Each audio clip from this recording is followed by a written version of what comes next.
Et en fait, on mettrait une étoile au milieu. Pourquoi? Et comme ça attire le vaisseau et le joueur doit s'en éloigner.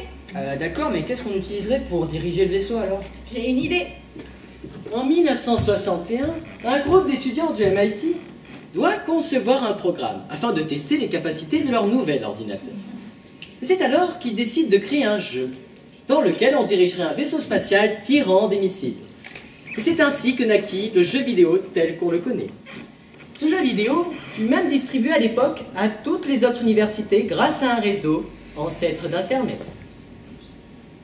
En 1979, Gunpei Yokoi, alors employé chez Nintendo, observe dans un train un homme d'affaires qui s'amuse avec sa calculatrice de poche. Et il décide de concevoir une machine portable permettant de faire passer le temps. De cette réflexion naîtra le Game & Watch et plus tard le Game Boy. Le jeu vidéo portable venait de naître. C'est surtout la création de la croix directionnelle qui révolutionna le monde de l'ergonomie.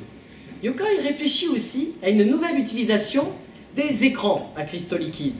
Et c'est ainsi que, jusque-là uniquement utilisés dans les calculatrices, nous les trouverons désormais dans les télévisions, les téléphones portables et les ordinateurs. Ceci, mesdames et messieurs, sont deux grands instants.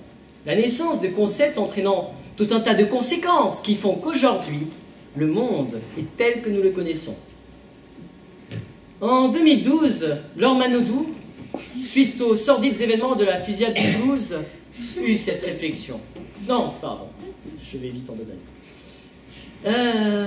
Par le biais d'un réseau social, Twitter, via Internet, un réseau de communication né, rappelez-vous, grâce aux étudiants du MIT, et qui put être lu sur des milliers d'écrans grâce à l'intuition de Gunpei Yokoi. Et enfin, c'est là que cette réflexion... Supprimez ces jeux vidéo à la con et ça ira déjà mieux. Alors oui, bon, là, évidemment, j'ai du mal à faire un lien de cause à effet entre le massacre d'écoliers et les jeux vidéo. Enfin, une chose est sûre, sans ces mêmes jeux vidéo, jamais Laure Manodou aurait pu écrire ce tweet. Et finalement, une ânerie nous aurait été épargnée. Ce qui n'empêcha pas toute une flopée de personnes de lui envoyer tout un groupe de messages au caractère bien senti. Car oui, ce qui déplaît avec Internet, c'est son caractère bilatéral, le fait que l'on puisse interagir, que l'on réponde. Ainsi, ce n'est pas tout à fait le cas avec la télévision. Car quand la télévision dit quelque chose, on ne peut rien lui rétorquer. On est, comment dire, soumis à la seule version qu'elle nous donne. Et les gens viennent à se dire « Oh, si c'est à la télévision, c'est que ça doit être vrai. » Ainsi, sur les jeux vidéo, à la télévision, nous pourrons entendre ceci.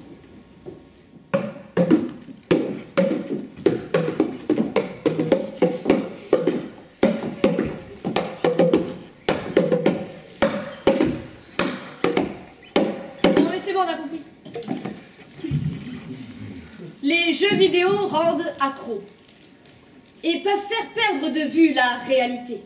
Addiction aux jeux vidéo, c'est le thème aujourd'hui de notre émission.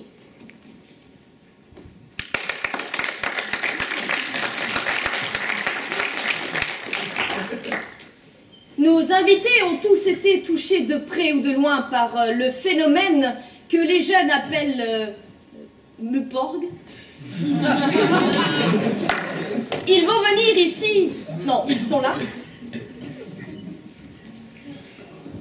Où sont les invités? Qu'on m'envoie les invités. Ça tourne là.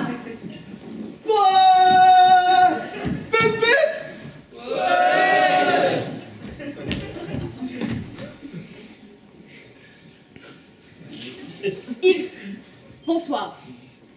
Vous vous déguisez en personnage de jeu vidéo. Pourquoi ce besoin, cette envie de lui ressembler? Ah mais non, pas du tout.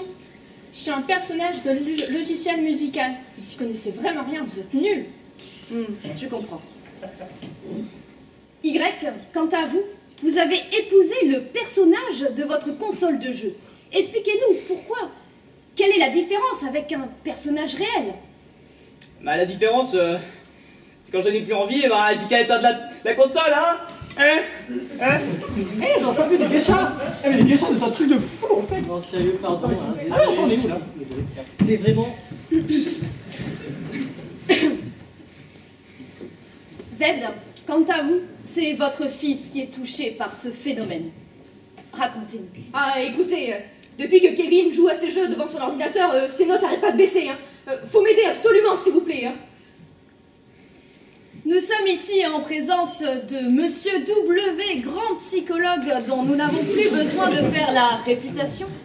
Je me tourne vers vous. Pensez-vous que les jeux vidéo soient néfastes pour la population? Évidemment que tous ceux qui jouent aux jeux vidéo ne sont pas des criminels en puissance, mais c'est un climat, écoutez. Et puis, certains criminels jouent aux jeux vidéo eux-mêmes. C'est bien la preuve qu'il y a un lien entre les deux. Eh bien, voilà. Je vous remercie de nous avoir suivis jusqu'au bout. C'est la fin de notre émission. Je tiens personnellement à remercier nos invités qui ont eu le courage de venir témoigner ici anonymement.